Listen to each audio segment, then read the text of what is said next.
Hey, what's up, guys? Today let's see routing in Angular 2.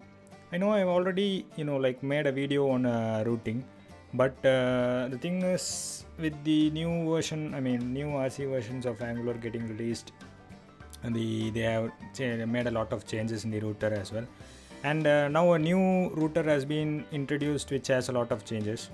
So I thought maybe a lot of guys were sending me mails saying that my previous routing tutorial has now become obsolete and I need to provide an updated version of updated video of the same. So I thought why not, and then I decided to do this for you guys. So let's go ahead and get started. First of all, since Angular CLI tool has become like the de facto for creating new applications, I'll just go ahead and create a scaffold out a new application using the Angular CLI tool. So I'll just give ng new new router. Okay, and this will create a new application for us. Okay, this is done now. So let's go ahead and just open this up. cd Angular new router, I think. Yeah, and then I'll open this up in my VS Code editor.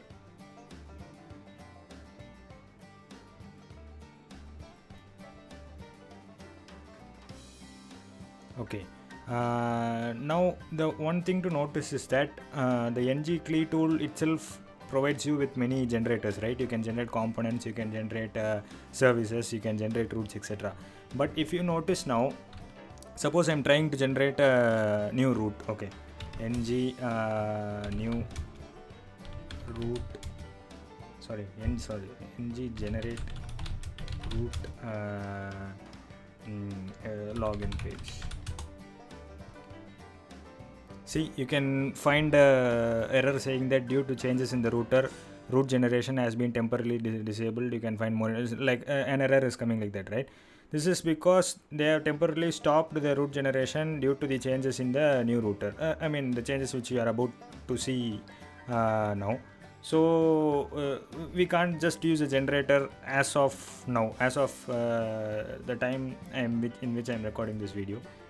So let's go ahead and see how to manually wire up a router. Route configuration. So first of all, I'll just open source and then open up our app. This looks normal like the apps which we generally scaffold out, right? So let's just make two components. Okay, like two different screens for our app, like that. Okay, so first I'll just ng generate component first page, and then I'll have another thing called second page. Just two simple screens which we are creating, two simple components. And then now we have first page and second page, right? So then what I'll do is, now as per our new router, if you notice, the routing has been the routing is entirely independent. That means, wait, I'll just show you guys rather than trying very hard to explain. I'm just creating a file here, and then I'm just creating it as routes.ts. okay. Usually you need to do, no, I'll just do it as the thing is, you need to follow the naming convention app.routes.ts, but since this is a demo, I'll just give routes.ts, no issues there, right? Okay, now what I'll do is, with the new router, you have a separate thing called provide router,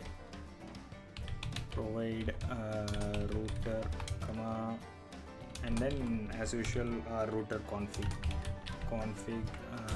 from @angular/router. Okay, let's see how we are using this router config. You are probably familiar with now, since this is what we used to, route configs is what we used to write previously, right? So let's see what else we need to do here. We can just give import. We'll just go ahead and first of all import these two components so that we can create routes for them. So first one will be import first page component, I guess, component from what was that, / first page / not slash, first page dot component.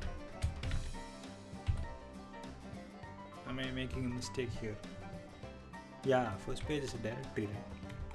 First page slash now it's okay. And then I'll just copy this, paste it again.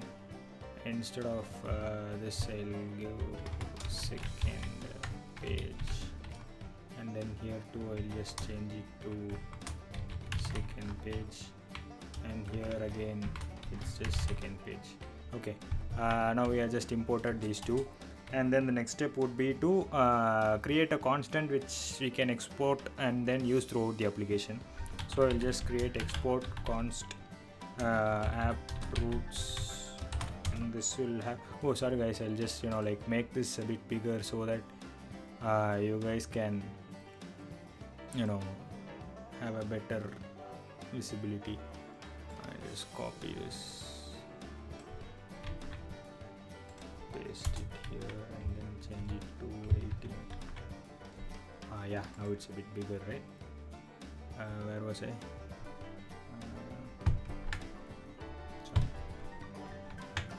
Roots, app roots, router config, and then this is an array as usual. We'll write the roots path. Path will be first here, and the component will be first page component. Then I will put in a comma here. Oh sorry, this is not a colon, right? This is a equals. Okay, and then once more we need to write this, right? So I'll just copy paste this,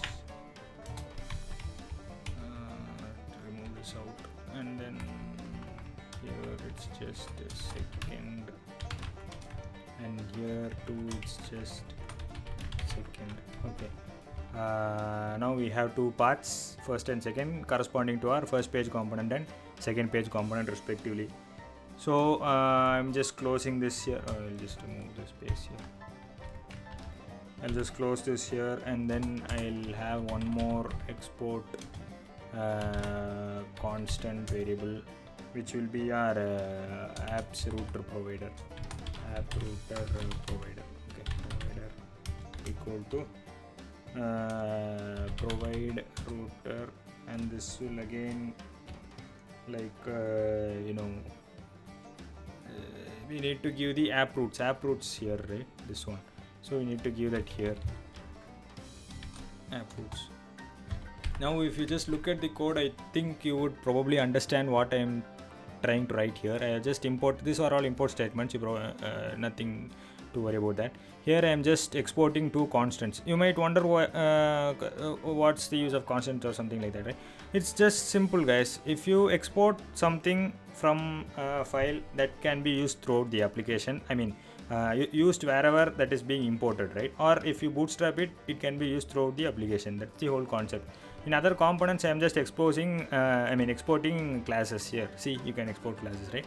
Similarly, I am just creating constants here and then exporting those so that they can be used throughout our application. Now I'll just bootstrap this so that it can be used anywhere. So I'm going here, and then these two are imported from app, right? So I'll just add my what was that, app router provider, right? App router provider. What was that? Okay, the thing is, you might notice that it shows like has no exported member app router provider, right? This is due to the fact that this app will have an index.ts, right? This will have all the exported members. So that is the reason why we can just use app component environment from app. If you notice, other things will also have one as well. The first page will have an index.ts from where we are exporting, and second page will also have the same. See, you can see that, right? So to make our app router provider also exported, to use that, we need to give it here, right? So I'll just copy this, paste it again, and then instead of this I'll just give our roots. Okay, now if you notice, sorry, where is it? Main.ts, right? Now if you notice this is gone, right? So then we need to bootstrap this along with that, right? So I'll just give comma, open up a bracket obviously, and this is since this is a dependency, and then I'm bootstrapping it. Okay, this is done now. So now what we need, we'll just have two links in our app page. Okay, this is our page, right? Here I'll modify the template. I'll remove this, or I'll use this obviously, app component.html, right? I'll use this, that would be better. Maybe I'll just give h1 and then write dashboard h1, and then what else, I'll just use two links. Okay, for using the links I need to use router link, right? This is similar to the one in the old routing concept, I mean the old router. So this will be like we need to give an array here, I guess, and then here we'll usually give the name of the path, right? But here we'll give the path, the actual path itself. So I'll give what was that, first, right? First, and then I'll close this first page, and then I'll close this also. Okay. Then what I'll do is I'll create a similar one, and then here I'll give, instead of first I'll give second, and here I'll give second page. Okay, so now I have two links, and both of them use router links. Okay, so since I'm using router link, I need to import router directives, right? So that I can make use of the router link thing, right? So I'll just use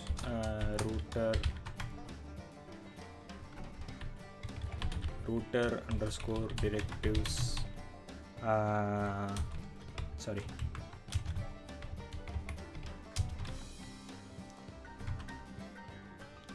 from rectangular/router. Okay, and here what I'll do is I'll just give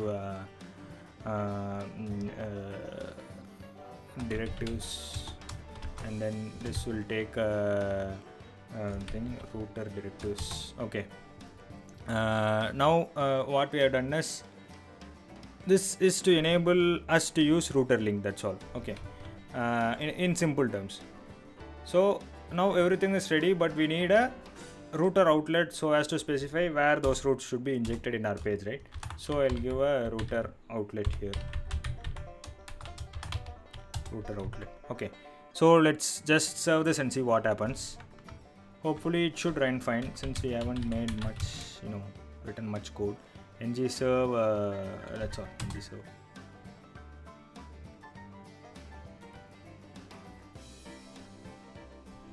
Okay, let's just open up our browser and see how this goes.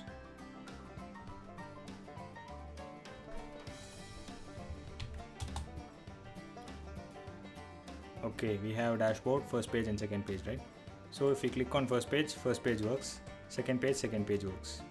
Now, which literally means that routing actually works. You got it right, guys. So this is how you do routing in your this is how you do routing with the new Angular router in your Angular 2 applications. As of now, the router generator is not yet available with the Angular CLI tool, or maybe once that is available, they will just when you generate itself, this code will automatically be generated. But as of now, this is how you do routing with the new router. So yeah, guys, this is, as I said before, this is like a response to all of those guys asking me about when you will release a video on the new router or something. So yeah, this is how routing is done, guys. You can add any number of links and then do stuff like that. For example, wait, I'll just show you something which I observed here and then wanted to show you guys. So if I open this console now, okay, now I'll just refresh this. Watch what happens. No, I'll just refresh without giving any path. I'm just giving it. You can see that cannot match any routes because I didn't give any route here, right, as a default one or as something like that. But if I click on first page and second page, it works fine, right? Because first and second I have given paths here. If you remember, first and second there are paths, right? So to avoid this, what people will do is, usually what programs will do is, as a fix for this, they will just give path and then use a blank one. To handle this, I'll just give redirect to here. I should obviously give the absolute thing first. So now if you notice, I'll just give comma here, sorry, comma. Now if you notice, sorry, I just need to go here. So it goes straight to the first page, right? Even if I go, don't give any path here, it directly goes to the first page, second page, first page. Now the console error vanishes, right? So also if you notice, I have directly given the path here instead of giving the name of the command which we create. We will usually use a name variable here, right? A name property here, right? Instead of that, I am directly giving the path here. This is the same syntax you need to use while routing. I mean, like writing the code as in this.router.navigate or something like that also. So what we'll do here is, we'll just give the paths instead of using names. That's the first thing. The second thing is, routes are completely different, I mean completely independent now. You can write it separately and then export them instead of them being part of app.component.ts as in the previous versions. So these are, like interesting features that have come out with the new router released in the latest version. It is the latest version, I think it's like beta 2, I think router 3.0 beta 2 or something like that. I don't remember exactly the version. Anyway, that's it guys. This is what I wanted to show you guys today. I hope this video was helpful to you guys. If you found this video helpful, kindly share it with someone else and then help them too. And also, if you like this video, give it a thumbs rating. It would be like a sort of encouragement for me. And yeah guys, that's what I wanted to show you guys today. Talk to you guys in my next video. Bye.